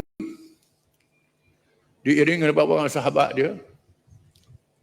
Orang nak kata apa ikut dia lah. Dia cerita. Dalam keadaan ada kesan parut perang Uhud di wajah dia. Dia mari dia terus beri salam. Dia sebut nama saya, Assalamualaikum Abdullah Adi. Waalaikumsalam. Saya pun peluk dia. Memang bau punya atur lah peluk. Macam biasa, wangi. Kemudian dia kata dalam bahasa Arab, ukhatibu as-sunnah summa ukhatibu syiah. Saya nak bercakap dengan orang Sunni, nak bercakap dengan orang Syiah. Dia kata saya. Kemudian dia berundur. Dia pergi lalu depan Masjid Usila. Tiba-tiba ada bakar anjing. Bakar anjing yang buruk duduk depan masjid. Saya pun nak marah ke budak muda Ausila ni. Mengapa tak buang bakar anjing ni, malulah. Saya buat macam ni. Nabi mari ada bakar anjing depan masjid. Tak buang. Lepas tu dia menghilang. Saya pun mundur balik. Bapak muslimat sedang duduk bersihkan ikan darat. Ikan tilapia, ikan darat ni. Saya kata, takkah Nabi nak makan ikan darat? Saya fikir begitu. Lepas tu ada orang beritahu Rasulullah tak makan dah. Dia berada di alam rohani. Kemudian dia mari balik Rasulullah ni. Dia mari jalan, ikut jalan tu saya tengok muka dia hitam dan masam, sedih. Wajah dia sedih. Sangat sedih. Saya dia fikir kalau dia bercakap saya kena terjemah bahasa Melayu. Takut kehebatan dia tu. Nak terjemah bahasa Melayu ni. Bahasa gerun. Dia dah jumpa Sunni, lepas tu nak pergi jumpa Syiah pula. Dia berundung, sedih. Lepas tu saya kejut daripada tidur. Memang terpinga-pinga lah. Dan saya buat keputusan pergi ke Muktamar Takrib. Kemudian tak berapa lama, masa saya keluar hospital, datanglah rombongan daripada Hamas. Diketuai oleh Khalil Hayah. Khalil Hayah ni orang nombor 3 selepas daripada Ismail Haniyah dan Yahya Sinwar. Kerana saya tak tahulah siapa dia lantik ganti Yahya Sinwar ni. Dia mari, dia berjabat saya di Rusila. Saya pun berani cerita ke dia, saya mimpi. Saya mimpi jumpa Rasulullah. Lepas tu dia kata, boleh Ustaz, saya nak takbir mimpi. Saya sila takbirkan. Kalau awak pandai takbir mimpi, silakan. Saya nak takbir mimpi ini ialah orang kita balik pada ta'asuk perkauman. Asabiyah. Orang Arab ni dia tak nak orang lain yang ke depan. Dia nak orang dia ke depan. Oleh kerana orang Iran ni bukan orang Arab. Turki bukan Arab, dia tak nak. Iran dia kata Syiah, Turki dia kata Osmaniyah. Dia nak dia. Dia pula tak buat settle. So dia menyaksikan. Bila berlaku di Gaza, dia tak tolong pun. Mengecewakan orang Gaza. Kena bunuh. Semua kerajaan-kerajaan Arab ni mengecewakan. Tetapi rakyat tidak. Rakyat bangkit. Rakyat bangkit, kerajaan mengecewakan. Ini berlaku. Dan saya cek balik. Bila Ahmad Ar-Raisuni, Ketua Bersama Ulama Sedunia, dia letak jabatan. Dan saya pun letak jabatan daripada Persatuan Ulama Sedunia. Saya letak jabatan. Bila kawan-kawan Arab tak setuju dengan pendirian ini, saya letak jabatan. Saya tulis surat terus mengatakan saya dilantik jadi naib Persatuan Ulama ni bukan kerana saya minta, orang lantik saja. Saya tak hadir muktamar pun. Lantik tentukan nama saya jadi naib. Saya letak jabatan. Tapi orang pujuk jangan letak jabatan. Saya balik, habis tempoh penggal dia, saya tak masuk lagi. Duduk di luar. Ahmad Ar-Raisuni pun letak jabatan. Ar-Raisuni ialah tokoh ulama dari Morocco. Dia tulis dalam Facebook dia. Dia sangat sedih. Apa yang berlaku pada hari ini, orang Syiah lebih ramai daripada orang Sunni. Tolong Palestin. Ini sangat memalukan. Kemudian saya baca dalam kitab-kitab tafsir. Kitab-kitab tafsir dalam surah Muhammad.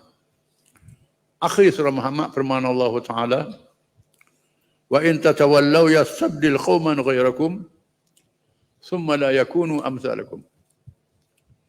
Dia kamu orang Arab ni bakhil untuk menyumbang pada Islam. untuk berjuang Islam. Tuan tukar kaum yang lain daripada kamu. Bukan orang Arab lagi. Dan surah Jum'ah. Surah Jum'ah firman Allah Ta'ala wa akharina minhum lamma yalhaqu bihim wa huwa al-azizul hakim. Dzalika yu'tihi man yasha wallahu dzul fadlil azim. Allah Ta'ala lantik kaum yang lain daripada orang Arab. Yang tak sempatnya mereka pada awal Islam. Tuhan Maha Perkasa lagi Maha Bijaksana. Itu kurnia Allah yang diberi pada siapa yang dikehendaki. Allah Ta'ala punya kurnia dan yang maha besar kekuasaan dan kedudukannya. Bila turun ayat ini, sahabat tanya Nabi, man hum ya Rasulullah?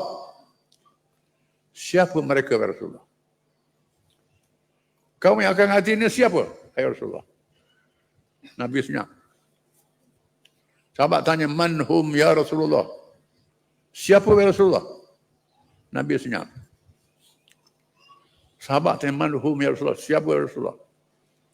Kebetulan dekat dia ada Salmanul Farisi. Salman radhiyallahu anhu yang asal Parsi. Parsi ini Iran.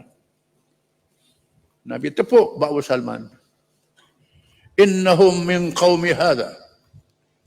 Law kana ad-dinu bis-suraya lanalahu rijalun min al-furs. Mereka ialah kaum daripada ni. Daripada dia ni. Salmanul Farisi. Kalau sekiranya agama terletak pada bintang Suraya, dia dicapai oleh beberapa orang pemimpin dari Parsi. Ini hadis riwayat Bukhari. Hadis yang sahih. Ada Arab kata dia tak Arab ni tak selalu. Kalau tak kena ke dia. Ini. Hadis riwayat Bukhari. Memang Tuhan lahirkan ulama-ulama ramai daripada wilayah Parsi. Bukhari, Muslim, Ibnu Majah, An-Nasai, Imam Ghazali, Imam Abu Hanifah. Ini daripada wilayah Parsi. Ulama-ulama ni. Ulama-ulama ada banyak wilayah Parsi. Kemudian tokoh-tokoh ulama. Sekarang ni mereka maju dalam aspek sains dan teknologi. Bila dia biaya revolusi, dia panggil habis saintis-saintis dia. Daripada Amerika dan Eropah. Pulang. Dia bangun teknologi dia. Bangun teknologi dia. Dan tinggi kemajuan teknologi dia. Dia buat kerjasama dengan Rusia, Korea Utara, China Komunis, Venezuela. Maka almarhum Arbakan, pemimpin Turki, menasihatkan mereka kalau nak lawan mereka, lawan Barat, jangan berkawan dengan dia. Yang kedua dia, kamu cari hak lawan dia. Macam Parsi dengan Rom lah. Dua kuasa besar ni, hak mana kurang, hak mana lebih. Kita ambil yang kurang. Rusia agak kurang sikit. China Komunis kurang pada mereka dengan Yahudi. Ambil yang kurang ni, buat kerjasama. Dan memang dia buat kerjasama dan dia maju teknologi dia. Dia maju dan ternyata lepas satu-satu, Israel terpaksa menggunakan Mossad untuk bunuh saintis-saintis dia. Termasuk saintis yang pergi haji ditangkap. Saintis yang pergi haji ditangkap. Ditangkap, disuruh pada mereka. Ini kerja apa macam ni? Ini Arab punya kerja lah ni. Saintis-saintis yang mari di sini, ada juga yang ditangkap. Dan ditangkap di Malaysia. Tapi ada pihak daripada era minta saya tolonglah. Jumpa Perdana Menteri, tak perlu program menteri ada ni, hak dulu. Hak dulu lagi, dulu lama. Minta tolong dan dibebaskan. Saintis ni. Dan mereka mencapai teknologi yang tinggi dan bantu Palestin. Bantu senjata-senjata yang canggih. Bukan sahaja Lebanon, Yaman, dan mereka huru-harakan negeri-negeri yang jadi saluran untuk bantuan ini. Huru-harakan Syria, huru-harakan Yaman, huru-harakan Sudan, huru-harakan Libya, huru-harakan Mesir. Huru-harakan negeri-negeri ini. Supaya nak sekat bantuan ke Palestin. Ini sebenarnya. Dan ada anak-anak muda kita semangat pergi perang sama. Pergi perang sama. Pasal apa? Pasal mazhab lain. Tak tahu kalau ini permainan peraturan politik yang dibawa oleh musuh-musuh Islam. Jadi kita kena usahalah. Memanglah mazhab ni ada yang salah. Salah dia masih dalam kelompok Islam. Ada yang salah boleh keluar daripada Islam. Firqah dipanggil. Yang salah keluar daripada Islam ni, kita kena ajar, kena didik dia orang Islam. Kerana dia jahil, dia tak tahu. Jahil. Selamatkan orang Islam. Daripada firqah, daripada mazhab-mazhab yang lemah. Itu cara kita. Bukan berperang. Tapi penjaga suruh berperang. Ini. Dan kita yakin dan percaya bahawa banyak orang membuat ramalan akan tiba masanya Islam akan kembali semula.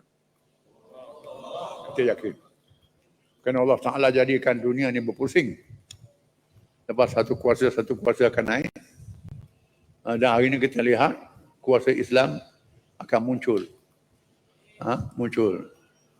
Di mana bumi tempat kita berpijak, di situlah kita berjuang untuk menegakkan Islam. Kita duduk sini, berjuang di sini. Orang duduk ke mana, berjuang negeri masing-masing. Tiba masanya Islam itu naik. Saya rasa itulah beberapa perkara yang saya simpulkan dalam surah Ar-Rum yang kita tafsirkan. Agak lebih daripada apa yang disebut dalam buku, kerana Quran ini petunjuk dalam semua perkara. Wabillahi taufiq wal hidayah. Wassalamualaikum warahmatullahi wabarakatuh.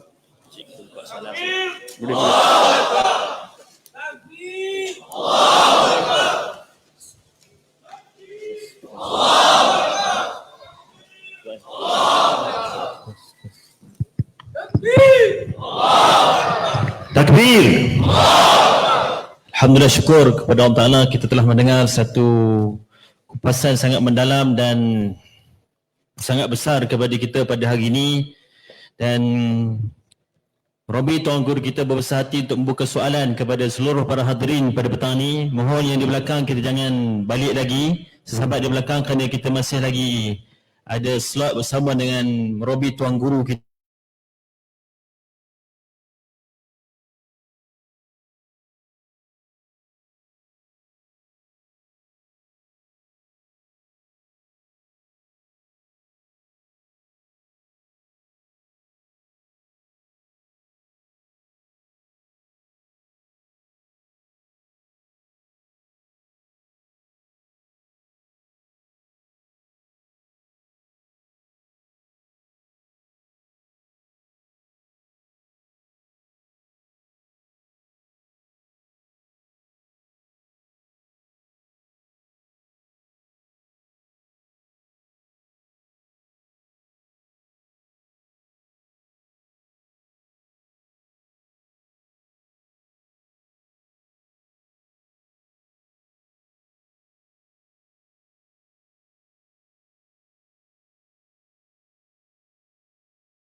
untuk pengetahuan kita, Amerika dan Eropah ni termasuk dalam grup Zionisme.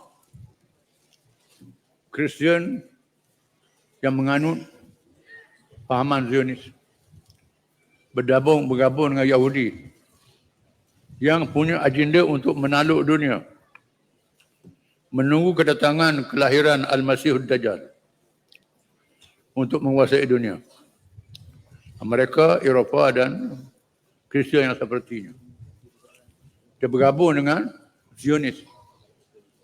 Zionis Yahudi pun ada Yahudi Ortodok yang ekstrim, Ortodok yang tak ekstrim, macam-macam. Ada Yahudi yang mengharamkan penubuhan negara Israel. Kerana penubuhan negara Israel ni gali kubur sendiri. Akan menamakkan bangsa Yahudi. Ada kalangan yang terus berjuang untuk tubuh balik kerajaan Sulaiman alaihi salam yang menguasai dunia. Ini bergabunglah dengan Kristian di Amerika dan Anglikan. Beberapa mazhab lagi yang percaya bahawa gabungan ini akan mengalahkan orang Islam. Adapun China dengan Rusia, Rusia ni mazhab ortodoks. Kristian ortodoks. Daripada Komunis balik pada ortodoks. Ortodoks ni ada agak sederhana daripada Kristian yang lain. Yang percaya tentang nuzul Isa alaihi salam. Yang percaya. Dan apa yang menarik, Rusia ni tak ada Islamofobia di Rusia. Perkembangan dakwah tak dihalang dan orang Islam bertambah di Rusia. Negeri-negeri Islam yang bebas daripada Rusia pun boleh berdakwah walaupun dalam bab-bab politik ada sedikit kesusahan. Tapi tidak seteruk yang berlaku di barat. Islamofobia tak ada.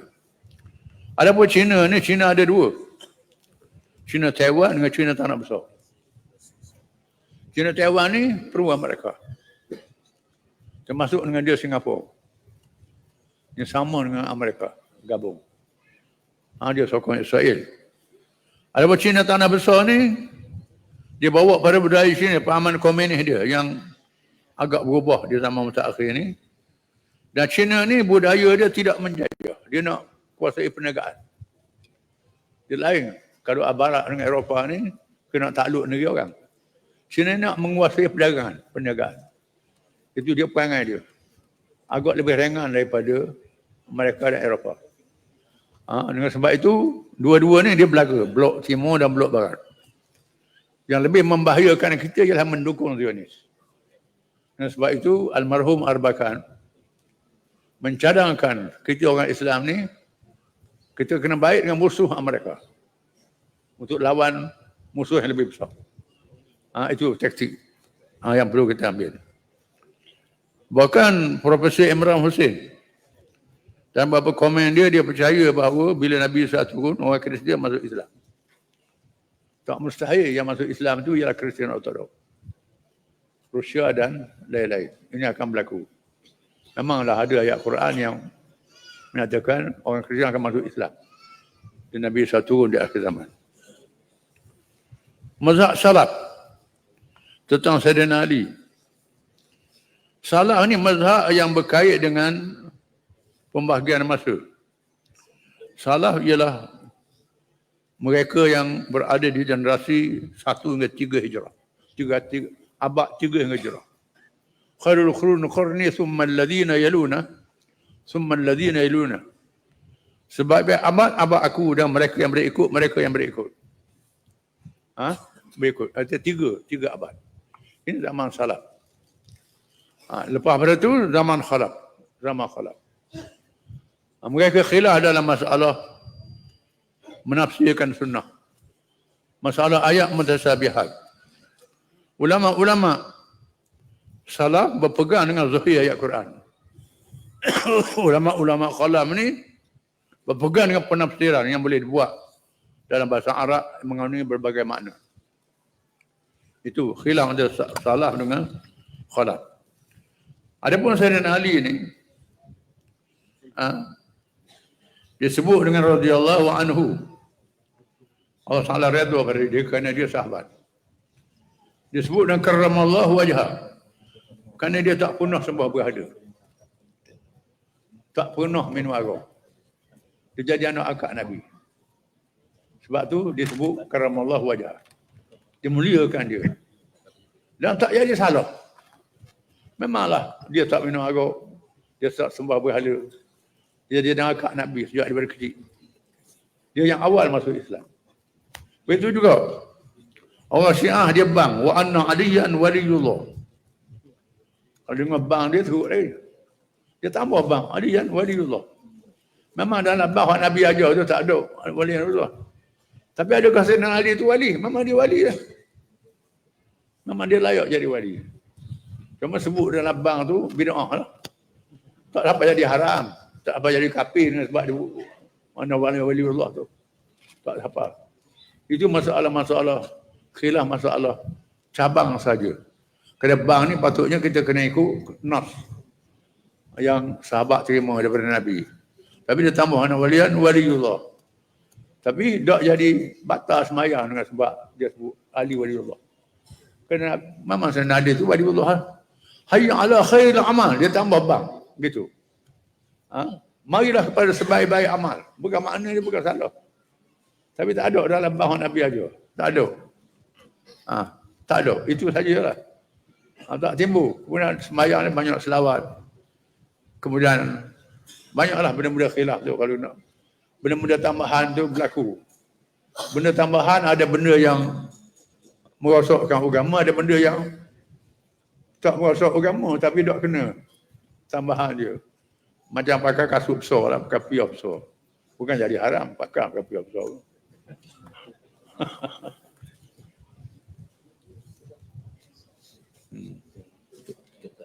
Ya boleh.